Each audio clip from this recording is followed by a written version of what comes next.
Hello, my friends, and welcome to episode 204 of the Kiss Army Nation podcast. I'm one of your hosts, Pasquale Berry.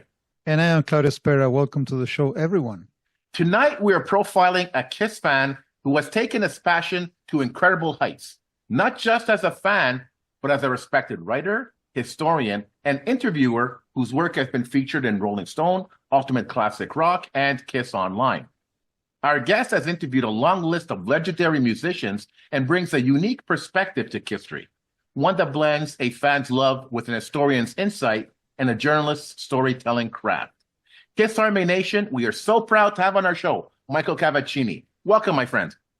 Hi. Wow. After that introduction, you almost, I feel impressed about myself. Who's this guy he's talking about? It's you. He's you, a pretty Michael. cool guy. That's me. Wow. No, that's that. Thank you for the wonderful introduction. Just happy to be here. And I have always felt like when I have these opportunities to interview people, I'm just an undercover fan, right? I'm just one of all of these Kiss fans out there. I've just been somehow lucky enough to have the opportunity to spend quality time with musicians, and I always try to treat those interviews as a fan. So I try to ask questions we actually care about, right? Not that fluff that the TV interviews usually go for. That's right. That's right. You know, it's yeah, you can tell. So you're one of us, and we're so happy to have you, Michael. So to give us your time, and I'm sure this is going to be a lot of fun, and we're going to go into all of the details of what your achievements and your huge fandom and everything. So, but could we start? Could you tell us about that young Michael Cavacini? So, what's your foundation? Your early influences that made you the man that you are today. Sure. So I just turned 40, so I'm no longer the young man I was previously. But normally I don't really care about birthdays. But I'm like, all right, 40 is kind of a time to reflect, and look back and be like, okay, what have I accomplished? Where am I headed? And am I happy? And I'm happy to say, yes, I am. I'm not having a midlife crisis. So, but I distinctly remember, at least when I got into Kiss, it's, everyone always talks about watching the Beatles on Ed Sullivan and that moment for them. For me, it was watching Kiss perform Under the Brooklyn Bridge on TV at the MTV. I think it was the Video Music Awards. And I remember as a kid just watching this, the outfits, the dance movements, the fireworks, and just being like, wow, who is this? Like, what is this? Because prior to that, I had listened to classic rock. I was, I guess, an unusual 90s kid. I'm listening to Rod Stewart and Van Halen and Meatloaf and stuff like that. And then I saw Kiss and I was like, holy crap, this is incredible. And I remember going to the CD store and I bought like a bunch of Kiss CDs. I bought Double Platinum. I think I bought Alive 3, MTV Unplugged, and a few other ones. But and then I just listened to it. Oh, not greatest Kiss. You wanted the best, you got the best. Okay. And I remember just listening to these albums over and over again and just being enamored by the different vocal styles of these guys and and I didn't actually see them live until 2001 when they did the World Domination Tour, because my first concert was Rod Stewart in like 1998. And like just going to concerts by myself just wasn't even something I conceived of doing until 2001. And now here I am, and I got 20 years with Kiss, right? I got 20 years, 20 shows in 20 years.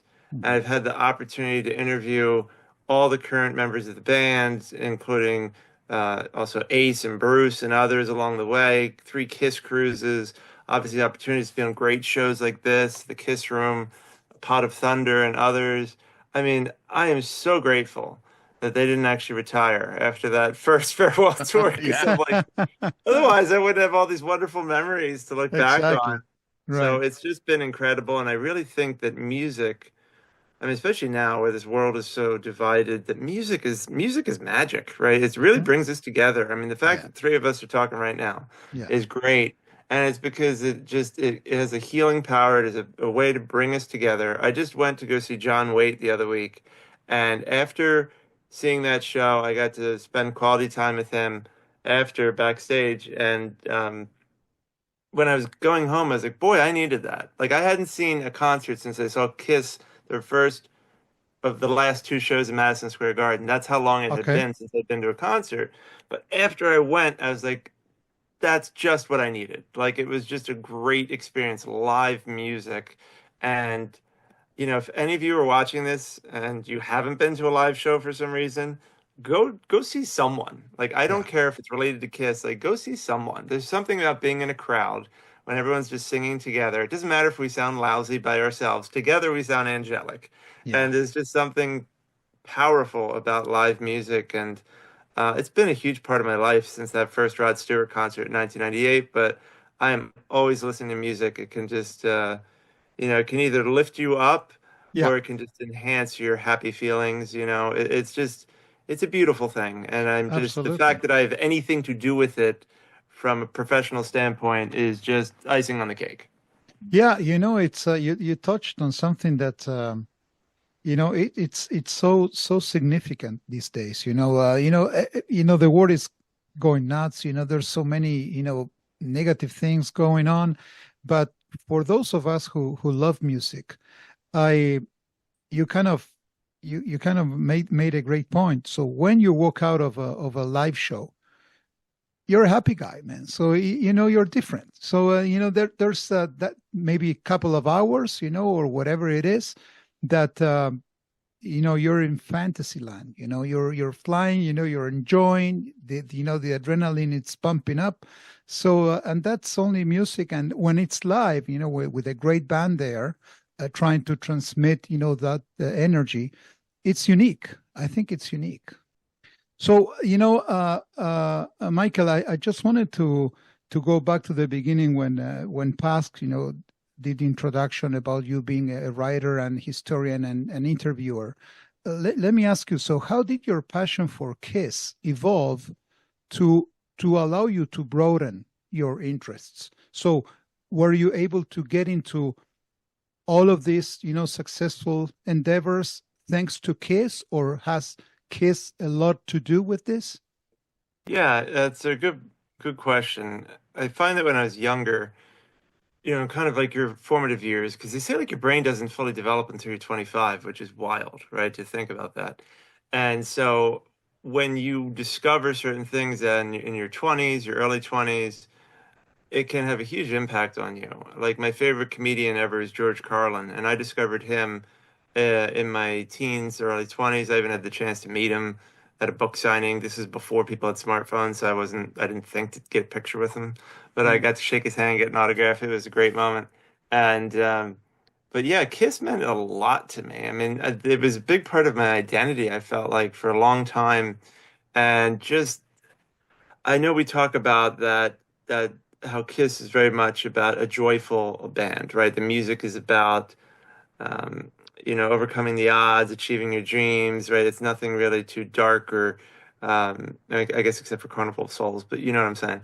And so I would take that to heart, and I just enjoyed the joy of it. And I think for me, listening to the live stuff, and I know a lot of times you wanted the best, you got the best, isn't exactly held in high regard, but I listened to that before I listened to a live. So that was kind of my introduction to a live. And I Mhm. remember listening to, like with headphones or whatever, hearing the sound move from one channel to the other channel, and just the roar of the crowd, just the energy, where I was just like, wow, like that just sounds incredible. Now, of course, we know that they did some of that stuff in the studio, but they did it to create or replicate that feeling of just the assault on the senses that you have Mhm. of being at a live show. And where it all started for me, so I started my website, which is michaelcavacini.com, and I started that back in 2012.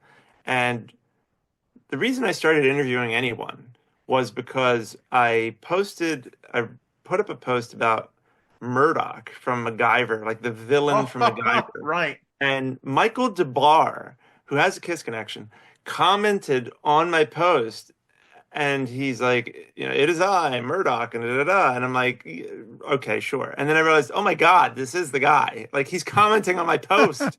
Like, what is this? And then all of a sudden we got connected, and I asked him for an interview, and we talked, and it was wonderful, and he's lovely, and he's incredibly talented. And then from there, I think I used his name to pitch myself to like John Oates' publicist, And then I got that, and then I pitched myself again to, I think, Melissa Manchester's publicist, and then I got her. So all of a sudden I started to get like a name because it's like if I can tell people, oh, I interviewed Melissa Manchester and John Oates and Michael DeBar, Yeah, you build and all of a sudden your you start to that's get right. you start to build credibility, Yeah, yeah. and it just snowballs.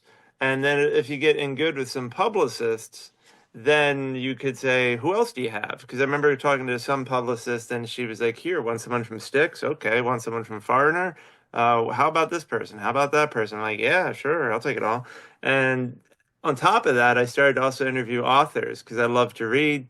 And I went to some writers' conferences, connected with authors there. I mean, we're talking like some number one New York Times bestselling authors like Lee Child, Harlan Coben, Lisa Scottolini.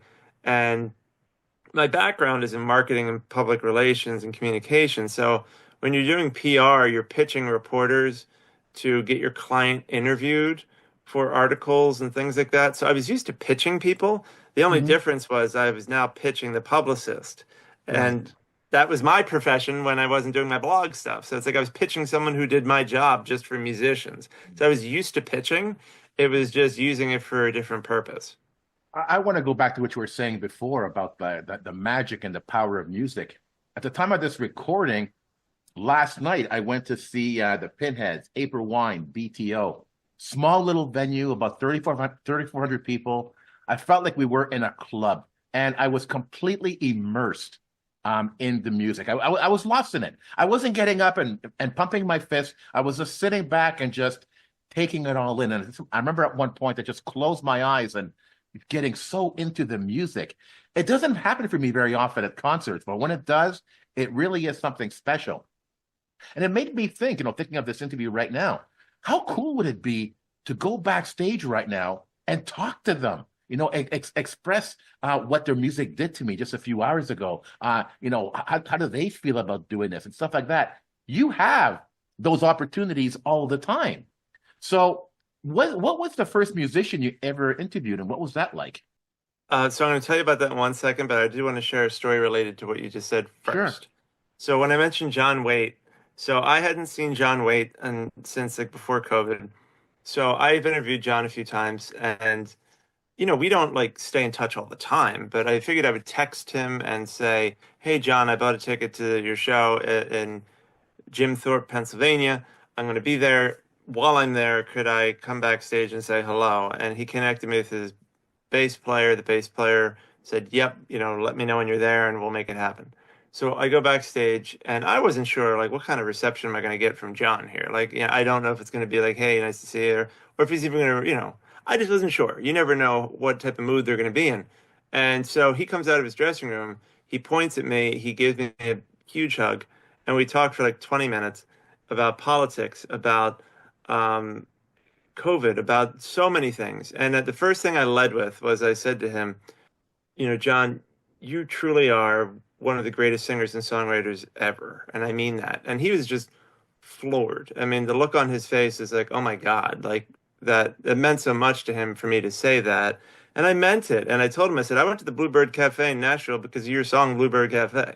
And I told him, I sing When I See Your Smile, or When I See You Smile, to my son to get him to smile for photos.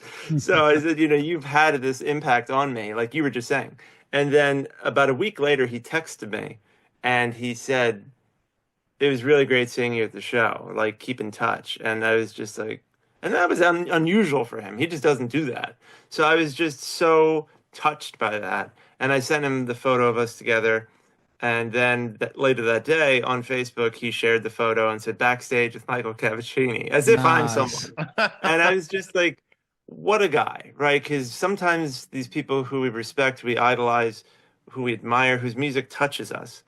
Sometimes those experiences we have with them can be either live up to or exceed our expectations. Yeah. Sometimes they don't, right? Hmm. Sometimes they disappoint us. But John is a good guy, and that moment for me, I mean, I'm so grateful because it's just the little things like that that can have a huge impact. So, I mean, thank you, John, for that. But to your point, um, that first interview, it was, well, and I'm going to tell you about it. It wasn't necessarily a first interview, but the first time I got to interview someone backstage, if you want to call it that, was I got to interview Melissa Manchester in her hotel room.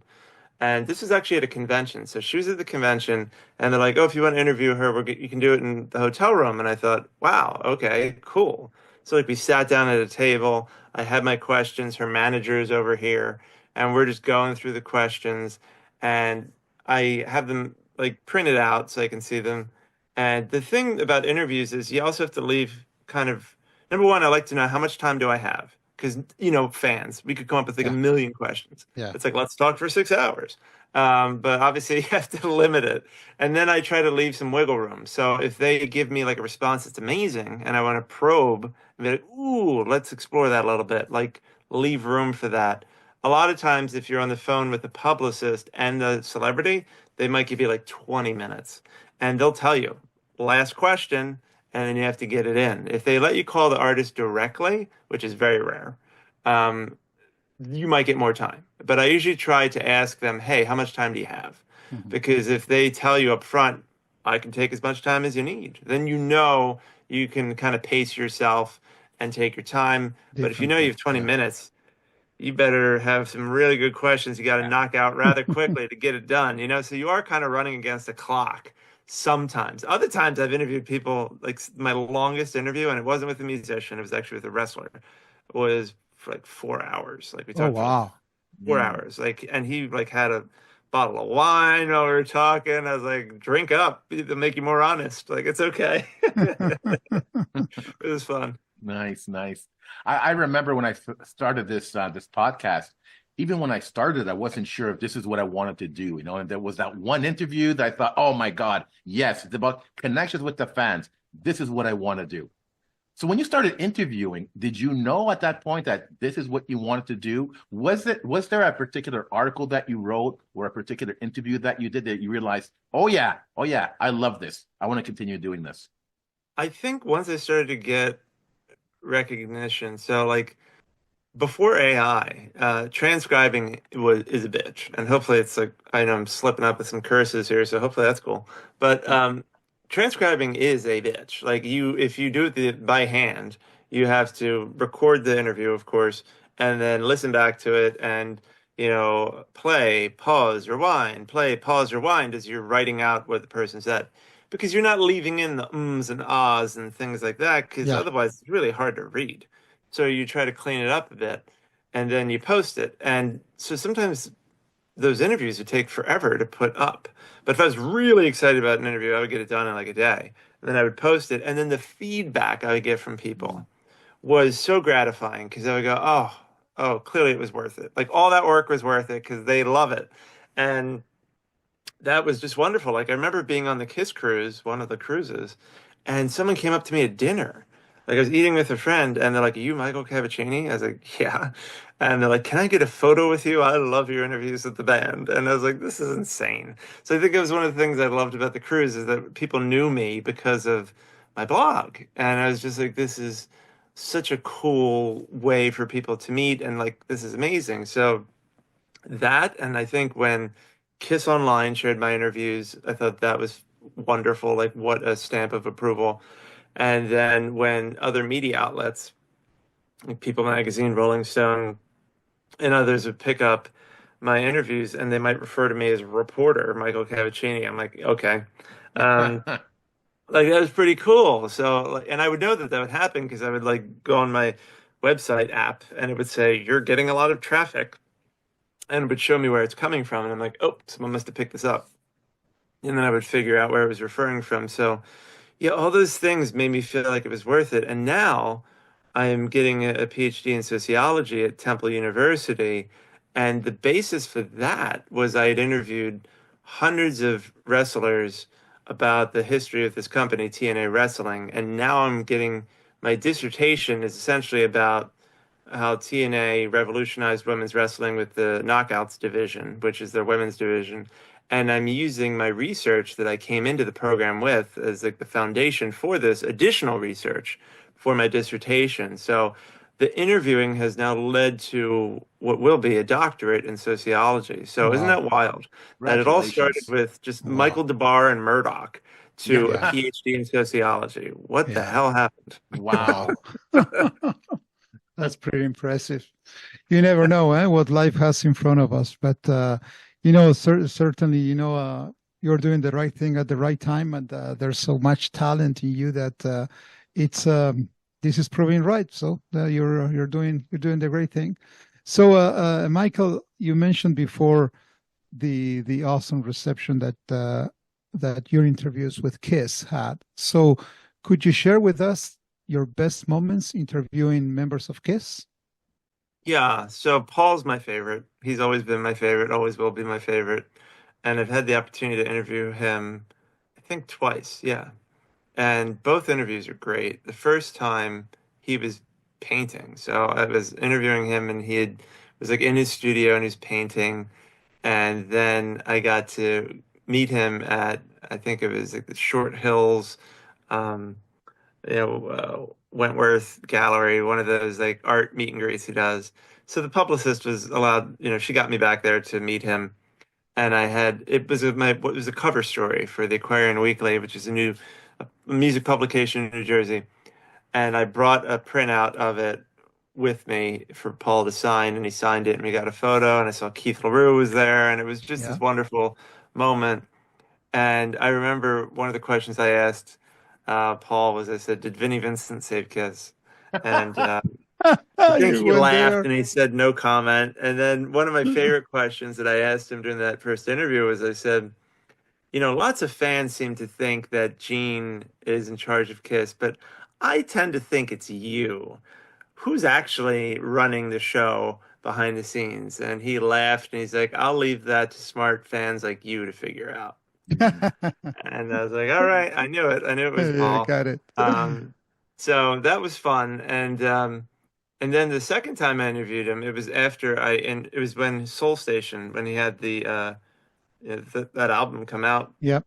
And before we got started, he said, "Hey, I just want to thank you for what you did for my son." And what he meant by that was I'd interviewed Evan, um, when he was in his old band, and it was the first cover story Evan ever had, and that Oh, was again in the Aquarium Weekly, and it was for the dives, and I just thought, wow, like how cool that this legend who I just admire is thanking me for helping his kid. And I remember when I texted Evan the cover story, he shared it with with Paul, and Paul said he was like proud of him and whatever. So like think about that.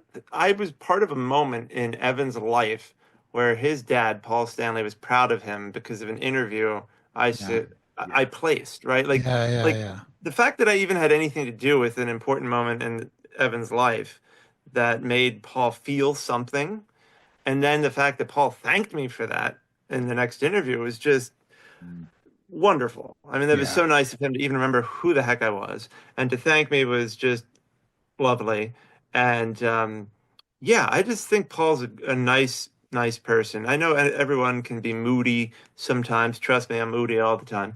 But overall, I just think Paul's a lovely person.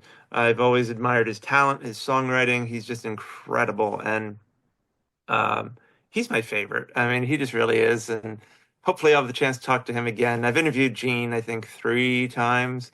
Okay. Whew. One time I interviewed him and it went horribly wrong. I actually didn't publish it because it was so bad. Oh, yeah. Do you want that story? Do you Go want me to for tell you it. about this? Go for Yeah, it. yeah, go ahead. Okay. Yeah. So I interviewed Gene. It was right before they announced the end of the road tour. And the publicist, no longer his publicist, because he's a new one now, and the old publicist connected with me with him. I think it was on a Sunday. And it was when he was pitching the soda, right? He was just talking about the Gene Simmons Moneybag soda. And I'm like, I don't want to just talk to him about soda. That sounds terrible. What the hell kind of interview is that? So we get on the call, and she like kind of squeezed me in at the last minute, and we get on the call, and he is just grumpy, and I'm interviewing him, and I'm asking him about a bunch of social issues because I know he's really smart about religion and this and that, and I thought, you know Hmm. what? We've talked about like we started by talking about the soda, we talked about Kiss, whatever, and then I thought I would just kind of pick his brain about social issues that I know he's intelligent on and stuff like that, and he just was not feeling it. He was just not in the mood, and at some point, he was. I mean, am I allowed to curse? Go for it. Go Okay. for it. So I think he said something like, next question, like next fucking question, something Oh, like that. I was like, whoa, oh, like where, like this is not the Gene I know. Because like the previous interview, he'd be like, "How's it going, boss?" You know, like he hmm was typical happy Gene, and I'm yeah, like, what? Like it can't just be me. Like there must be something else going yeah. on What's here, right? going Like on? this, it felt very odd. So I called the publicist after, and I said, "Hey, I can't publish this because like he wasn't answering anything I was asking. Like I'm not just gonna write about soda. Like you know what's?" I was like, "I'm sorry, but it's not gonna work." And so that was that. But and then not too long after that, his mother died.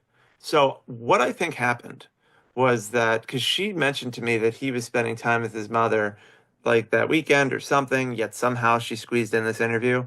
And then I think what happened was she tried to squeeze in an interview at a time when I assume his mother was probably sick. Right. So she was pulling him away from that to talk to me.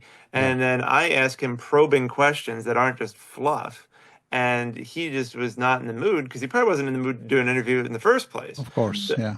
actually, what I did was I emailed him after his mother died, offered my sympathy, and then I mentioned to him in a separate email, "Hey, I understand why you were the way you were in that interview, and like I get it, and no hard feelings, and it's okay."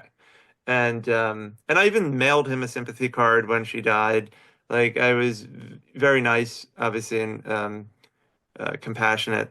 And then I've met him multiple times backstage since then. Not that he remembers me, but you know, I just let it go. And I hmm understand the situation that led to that bad experience. And you know, you can't judge a person based on one experience. Yeah, at the Of time it was course. kind of traumatic because I was like, whoa, like one of my heroes is like being a complete ass. But then I understood the context and I was like, you know what? I should cut him some slack. Yeah. So I Yeah. hope now that he has a new publicist and hopefully she'll be smart enough to schedule an interview for me on a time when he's not, you know, raging. So I haven't reached out yet, but I'll probably do another interview with him at some point in the future. And let's hope it makes up for the last one being as lousy as it Yeah. was. I'm sure you'll have another chance. And Yeah. Gene seems to be in a complete different mood now. So with all the burden of Kiss, the last years, I think he's quite happy these days. Yeah. So Michael, it must be tough, being such a huge Kiss fan. How do you balance, being a fan with being an objective journalist, when you're interviewing your favorite band? How do you do? Could you separate, could you kind of, take aside all your, fan bond, and your extremely passion and be really objective with the interviewer? Yeah, and you know, that's a good question. When I was backstage with John Waite the other week, I said to him, I always tell other fans when you're meeting someone you like or talking to them, spending time with them, like don't geek out. Like Right. don't be like, hey, do you remember that one guitar you played back in the summer of Yeah, yeah, yeah. 1974 at that one random venue in the rain? And they're like, no. You know, so you don't want to nerd out to the point where they're just like, huh? Like I remember I met Ace Frehley one time backstage and I just said, hey, Ace, you know, how you doing? How's your travel here? Like just like asking him questions I would ask any normal human being. So I was just treating him like a person, not like Ace Frehley. hmm And I think that's a good way to lead. Just start with talk to him like a friend, and then just because you're trying to connect with them, not just give them adulation. Sure. So there's that. And yeah, like for example, when I interviewed Gene, may have been the second time, I went right at him because it was the time that he released the Vault or he was releasing the Vault, and I was probably the only person, or at least one of the few, to question him on the price. And I said to him, I was like, hey. And I'm surprised he didn't curse me out this time. But I said, hey, Gene, you're charging this much for the Vault experience, yet a Kiss meet and greet at the time was like a lot less, like $1,000 and whatever. And at the time, you could like get an acoustic show, you could get the photo with the band, you get all this stuff for like just $1,000 or a little more than that. I'm like, why would someone pay extra to only meet you and get this Vault, right? Like, what? How? How do you justify the increase in cost when they could meet the whole band in hmm makeup hmm and get a private show for a lot Ouch. less? And he said, he's like, well, just because a Rolls Royce exists doesn't mean it's meant for everyone. It's meant for those who The want to own a typical Rolls Royce. right. And I was like, okay, sure. Like it was a fair enough answer, but I was not shy about like that. I knew I was going to ask him about that, and I really wanted to. Another time I interviewed Barry Manilow, and it was right after he came out as gay publicly, and it was on the cover of People magazine. And I was actually excited because I'm like, ooh, good, we can talk about that. So I actually was raised by two gay men, and I thought, okay, if I'm going to talk about something so personal as this with him, how do I present it in a way where he won't think I'm trying to exploit him or attack him?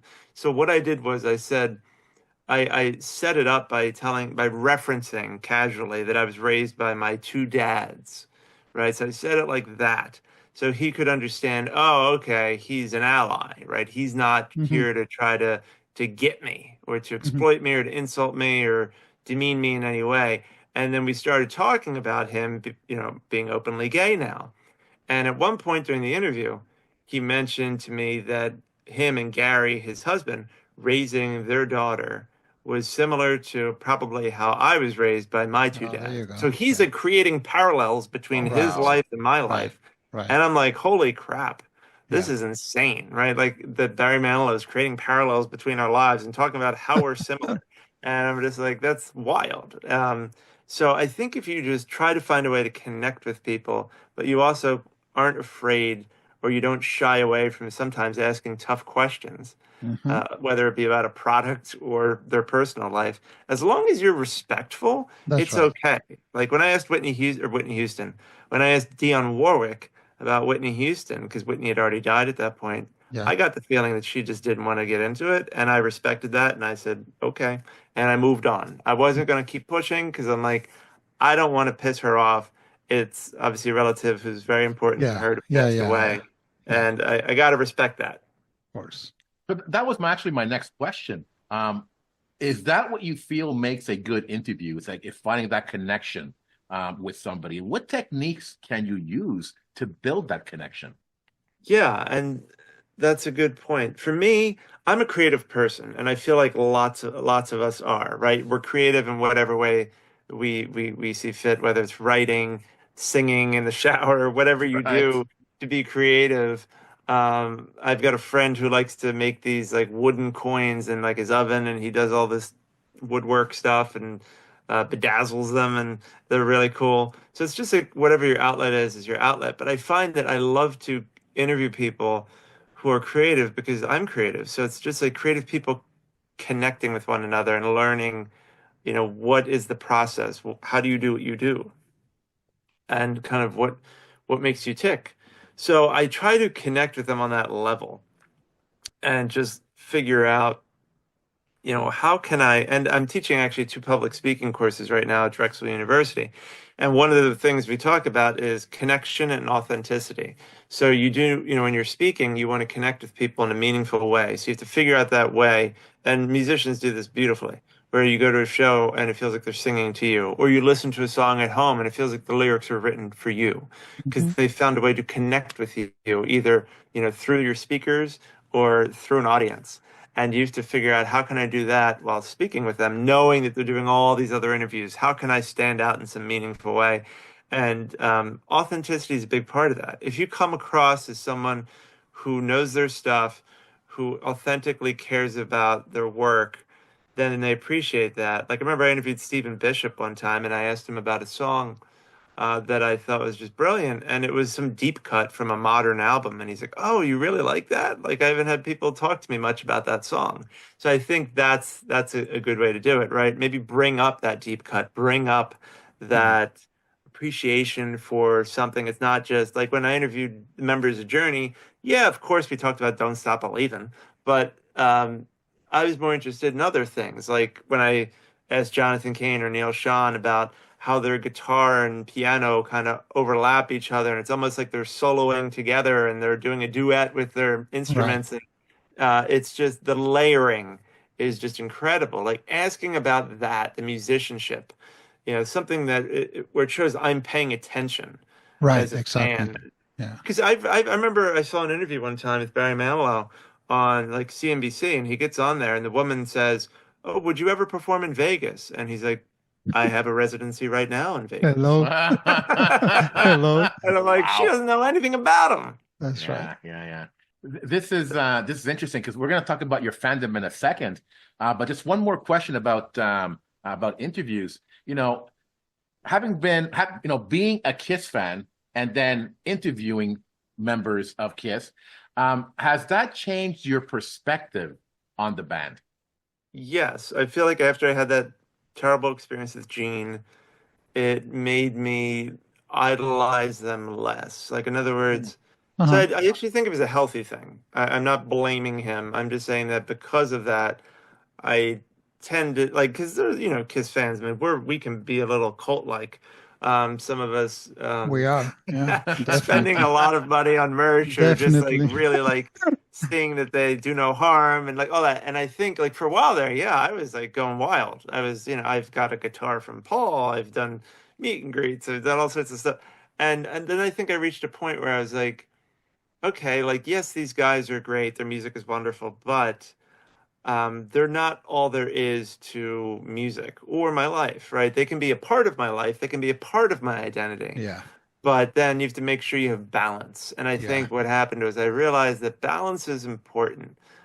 Sometimes like I might go months without ever listening to Kiss, and that's okay, right? It's good to have balance, and just for me, music is very emotional. It's like, what am I in the mood for right now? When I leave the house, I always wear headphones to go walk somewhere because, like, I teach yoga 4 mornings a week, and to get me pumped up, like to go and teach, I put on music. So whatever is upbeat, happy, makes me feel like. So by the time I get there, I feel like I can just bust through a wall because I'm so Hmm. pumped up. So I have to just figure out like what am I in the mood for right now. But I think, I'm so grateful for all the experiences that I've had as a fan and I intend on having more. But I think recognizing that, there's other priorities, there's other things that I need to balance out my life is important. And I find that the key to happiness, a lot of it is balance, right? Like if you look at your day, if you spent the whole day doing one thing, you're probably going to be like, ah, I feel like I wish I'd done more. But if you're like, ooh, I spent a little time doing this, a little time doing that, a little time doing this, and doing a variety of things, you might look back on that day and go, that was a damn good day. Yeah. So Yeah. that's what I try to do every day now. And if Kiss is a part of that, cool. But they don't always have to be, and that's not a bad thing. That's just I love the how you define it. So it's a part of our lives, but it can't be your life, right? So Yeah. there's so many other things out there, just to enjoy. And Michael, I love the way you approach, your responses, and you give so many layers. So this question might seem like simple, straightforward, like Mhm. for instance, asking you which Kiss album do you consider your personal favorite? But I want to know why, and I also want to know if it has changed over time. That's well, I know I keep saying this, but that's a good question. Um, Maybe you guys should be interviewers. No, obviously you are. But that's why you have over 200 episodes. So, um, I always like to look at it as like different types of albums. So like for studio albums, actually I love Sonic Boom. Sonic Boom is such a Hmm. great studio album. I mean, Never Enough is one of the greatest songs they've ever produced. It is so damn catchy. I love it. Um, but I find something to like out of every album, literally every. And one of the things I love about Kiss and a lot of artists who've been around forever is that they have such a diverse and long catalog. Like the body of work is substantial. So you can see the different evolutions of the band, which I really appreciate. And I also enjoy the solo stuff too. But to me, the one that just stands the test of time is MTV Unplugged. And I think Hmm. the reason why is so Solid. Rod Stewart's MTV Unplugged had a big impact on me as well, because just the acoustic nature of that, his voice being on full display. We're Having a Party was a great, great song on that album. Um, and I just love Rod Stewart's just got this soulful delivery, and he's just incredible. But hearing Paul's voice in MTV Unplugged, I think blew me away because Paul's voice at that time really was just a marvel. I mean, when you would hear the thing, like no one sounded like him. And if you would hear him like sing "I Still Love You" and other things, or he would really manipulate his voice in different ways and different notes, it was just like, oh my God, how does this guy do this? Like it was Yeah. just mind blowing. And but then also, juxtaposing that with Gene's delivery of Domino and other songs like that, where it's just kind of gritty and in your face and just kind of simple, but still impactful. And then, of course, Eric and Peter's voice in there too. There was so many rich voices in there, and just the musicianship was just exceptional. So for Yeah, me, it was MTV perfect. Yeah. Unplugged is the penultimate Kiss album. But and then I really just love Sonic Boom. And I guess if I had to pick like a classic album, Dress to Kill or Love Gun. I mean, Love Gun is my favorite Kiss song. I mean, the guitar solo I love. I know it's simple, but hey, it's Kiss, right? And Hmm. I just love that. And the drum part of like I remember seeing, God, who the hell did I go see? I think I saw Bobby Rydell, and it was like Bobby Rydell with like Fabian and whoever the other guy is, and one of the guy's sons did the drum solo part of like Love Gun. He said do do do do do do do do do do do do do do do do. And after the show, I'm like, "Are you a Kiss fan? Like, what was that?" And he said, "Oh yeah, I'm a big Kiss fan." I'm like, "That's No. amazing." I didn't expect to go see Bobby Rydell and hear the Love Gun drum part. I was like, "This is Exactly. insane." So that was like so cool to hear that at like an old time, like crooner show where they just like bust out a Kiss drum fill, and that was just like that was a moment where I just totally nerded out. Right, Uh, right. but yeah, to answer your question, MTV Unplugged. If you sent me off to an island and you're like one Kiss album, that's the one. I love it. I so love it. I wasn't expecting that, but as you said before, it sounds so fresh. You can listen to that album anytime, and it fits so well. It's perfect. I'm gonna go a little bit off script here, but I just want to know, and I guess I know what the answer is going to be, but um, you don't seem to be a Kiss fan of any specific era. Um, are you? So do you have like a preferred lineup? Or so are you a 70s guy or a non-makeup guy? Because you jumped in, late in the game, as you said, first time you saw them 96, Brooklyn Bridge. So are you kind of open to all different areas? You have a favorite? My favorite tour or time period for the band, and this is really because it's what I experienced, was the Rock the Nation tour. I thought was incredible. That Okay. was also the first time, I believe, when they did the instant live CDs. I remember going to the concert and they were advertising it. They're like, "Do you want to leave with a CD recording of the show you're about to see?" I'm like, "What? Get the hell out of here. I can leave with the CD of the show that they're going Yeah. to perform?" I was like, "This is amazing." Like technology, like back then, that was like AI, right? That Oh was like yeah, oh incredible yeah, that's technology. right. So I was like, hell yeah. And I remember that tour was cool because they were doing deep cuts.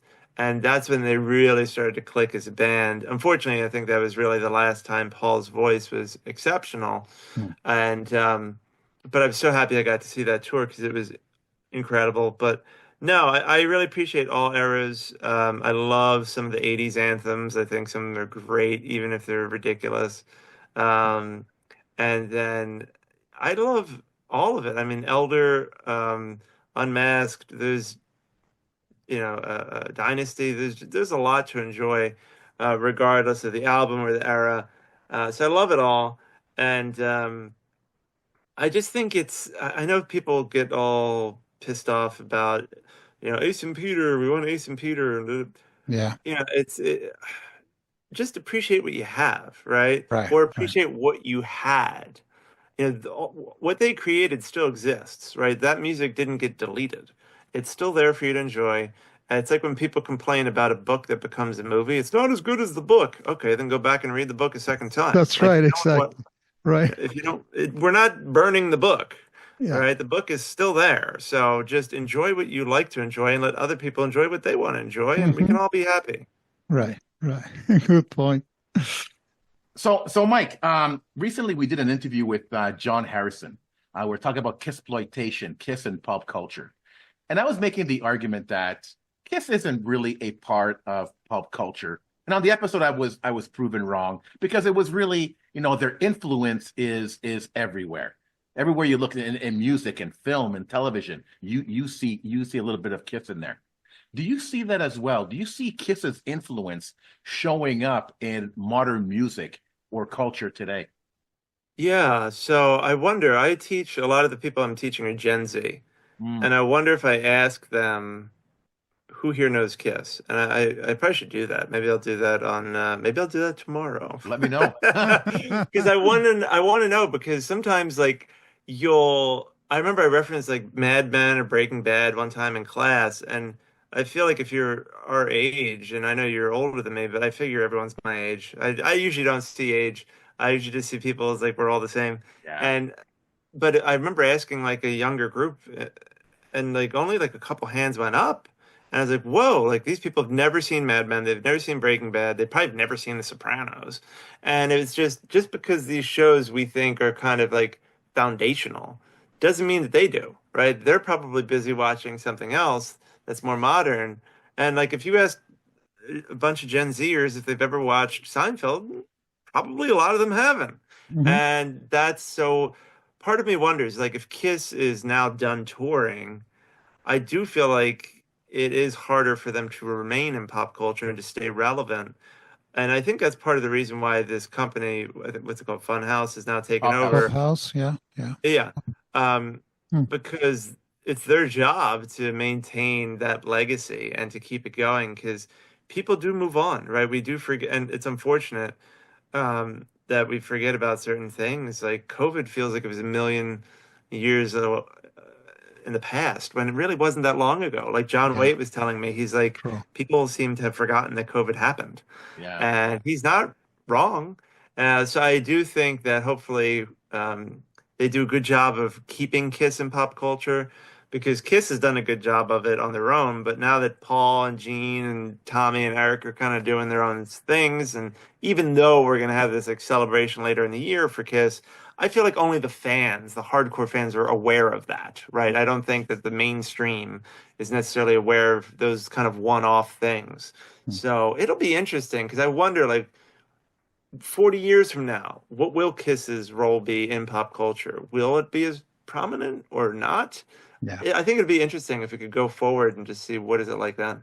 Hmm. Do you think Kiss will continue to capture the imagination of new and upcoming generations? What does Pop House need to do to get in younger fans, in your opinion? Yeah, and it's funny I said Funhouse, but yeah, Pop House. Um, but whatever, hopefully they're having fun with it. Well, sampling and a lot of that is, or interpolation, whatever they use now, where they'll take, bits and pieces of songs and kind of make them new again.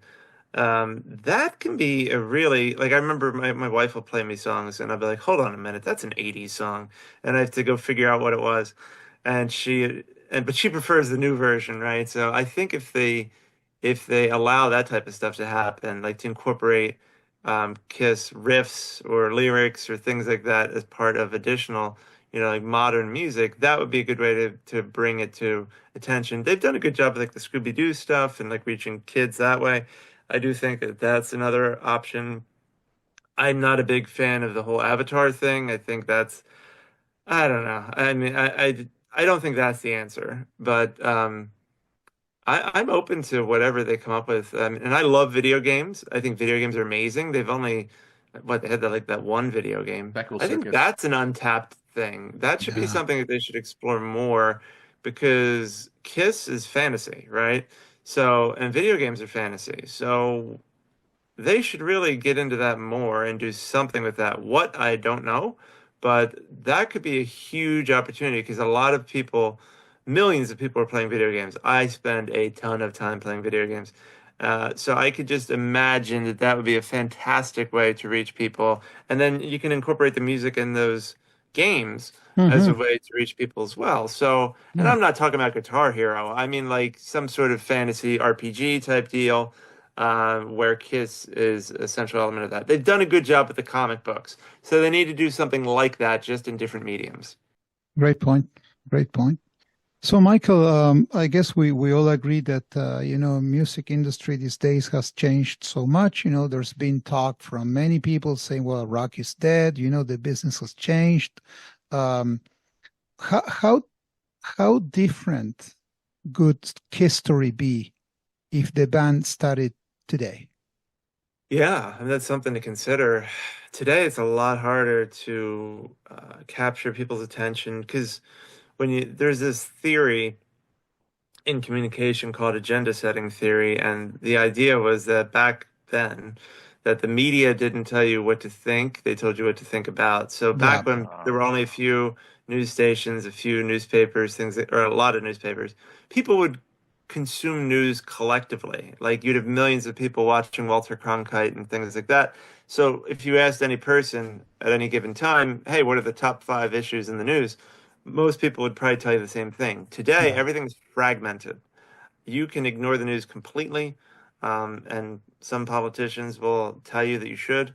Um, so because of that, I think it actually makes it a lot harder to reach people because you need to figure out where are your people and Hmm. what are they listening to, what are they watching, how can you reach them?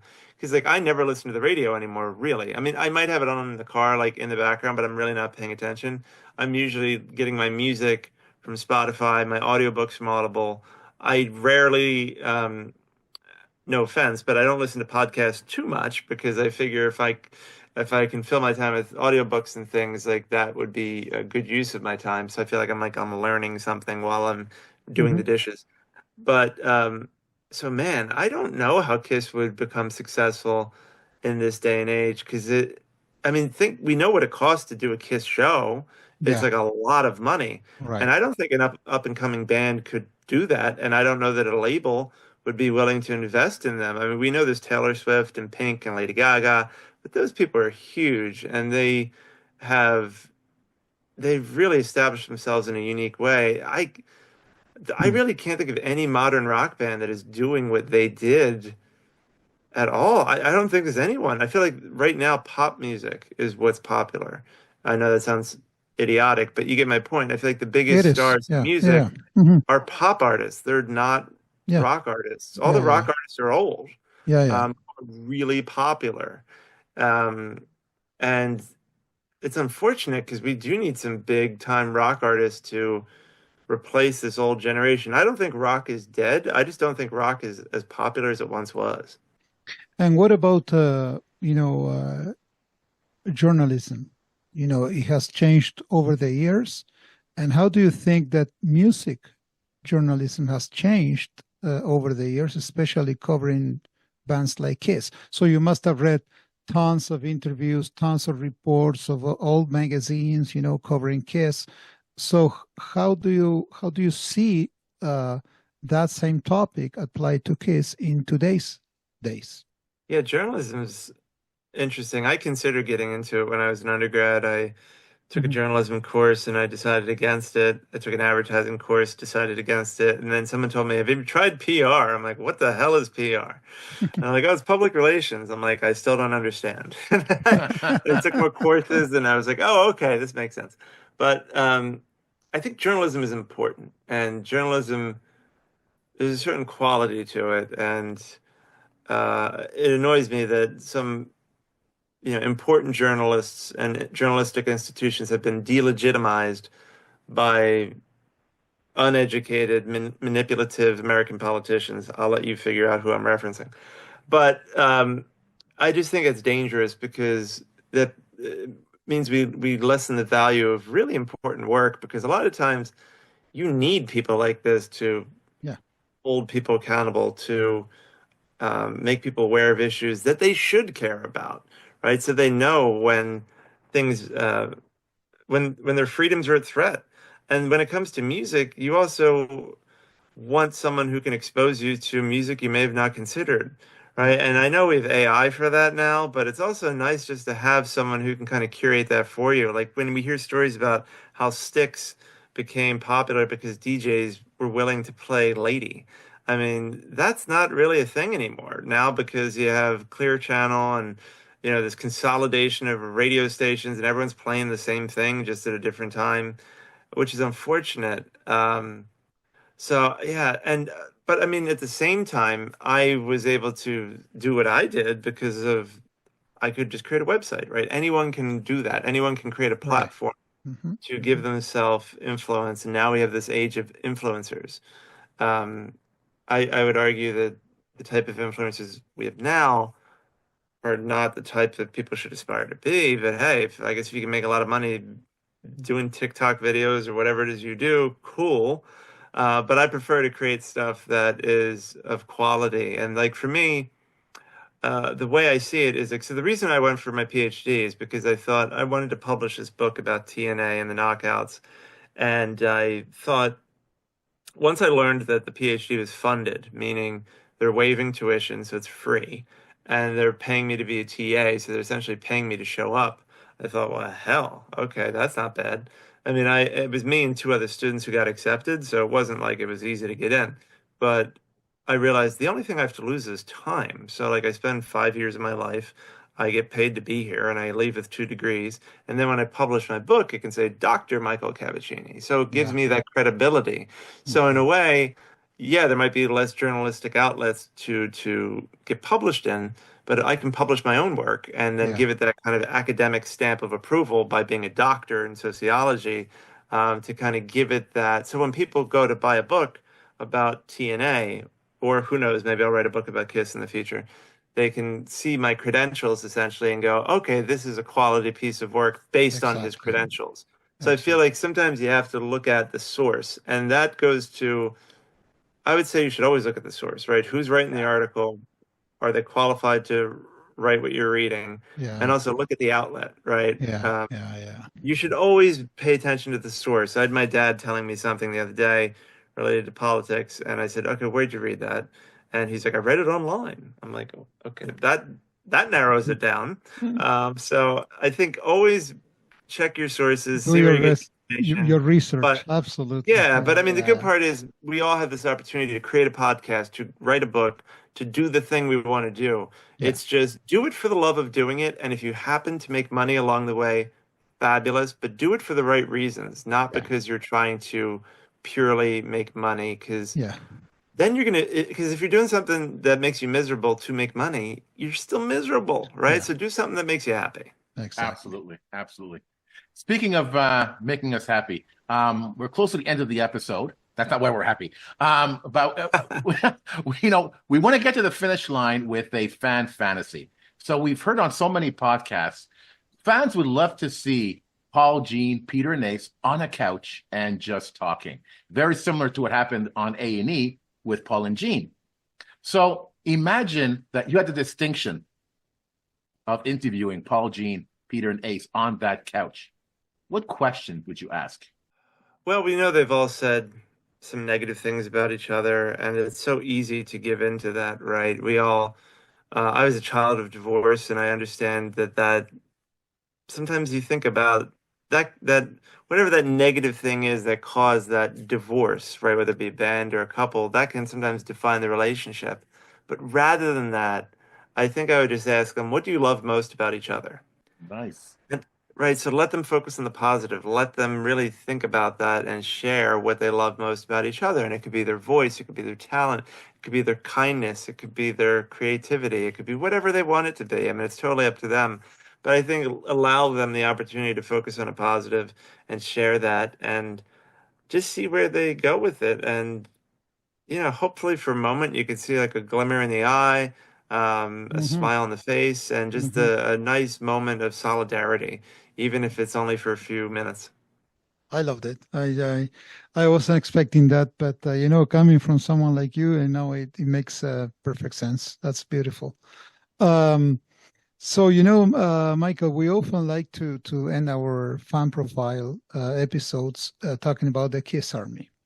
So what do you think sets Kiss fans apart from other music fans? So you were talking about the cult, a while ago, but sometimes I wonder, if Beatle fans or some other bands fans, they think the same as what we think about us, about Kiss fans.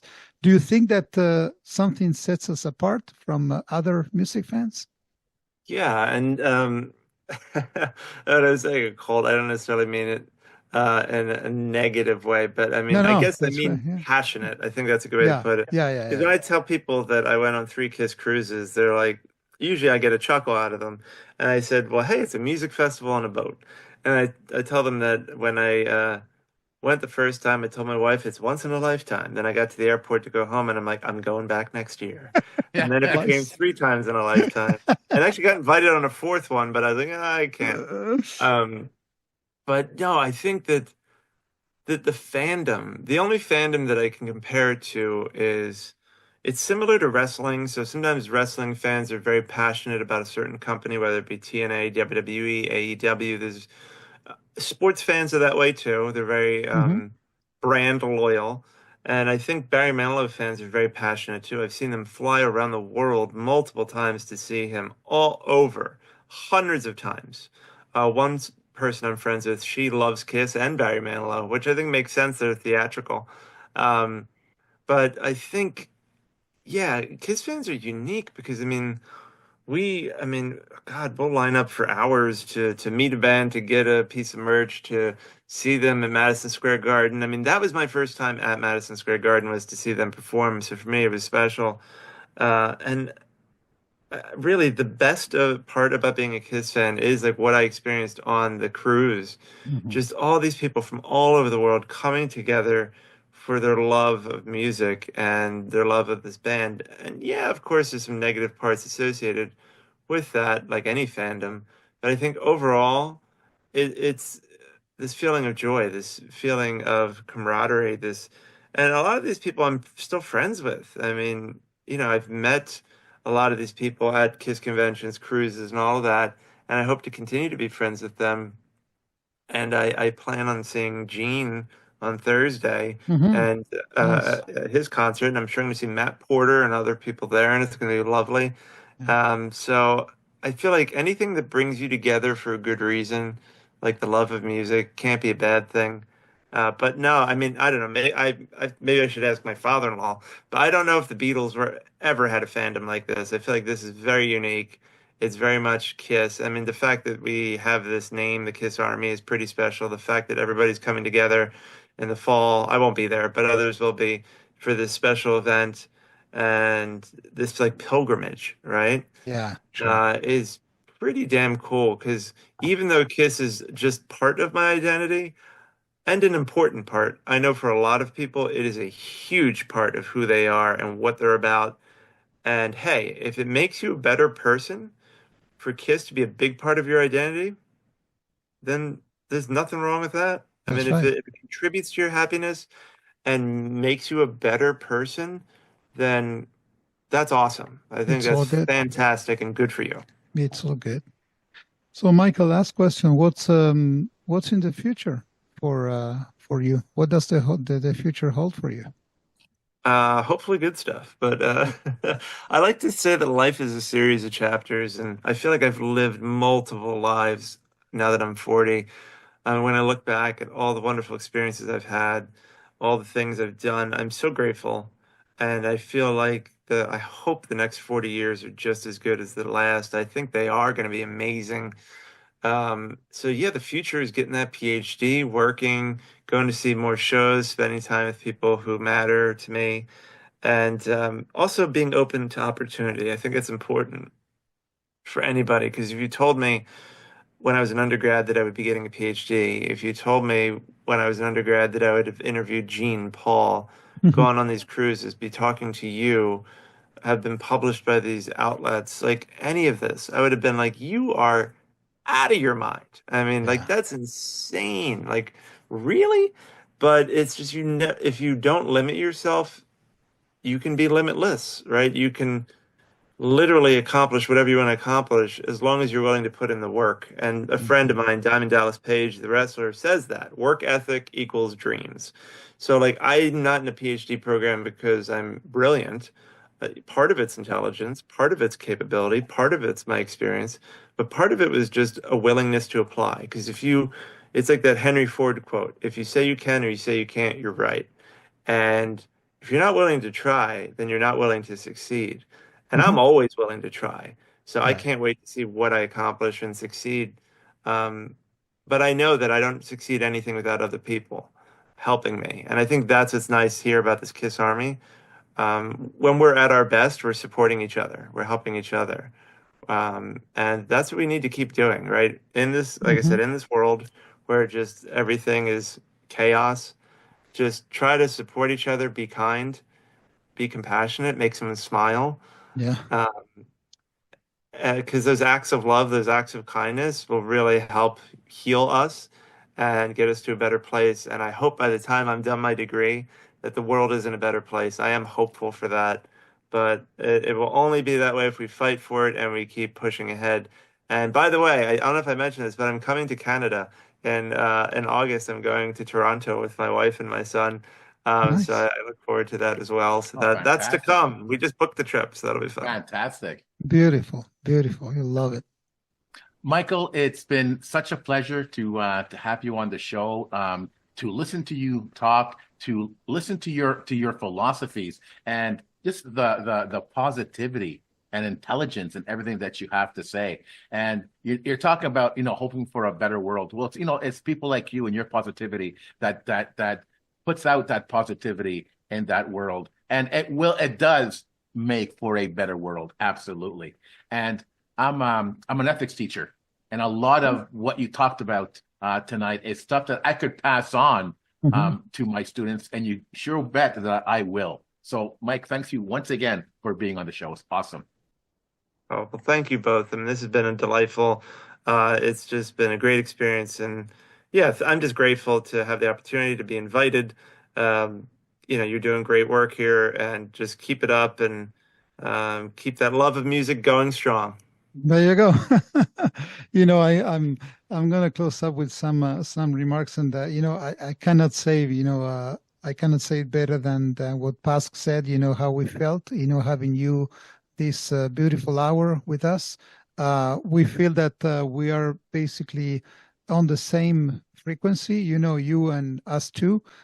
This is what we're trying to promote, positiveness. And we find that with time, Kiss is just, an excuse to have the chance to meet, fantastic people like you.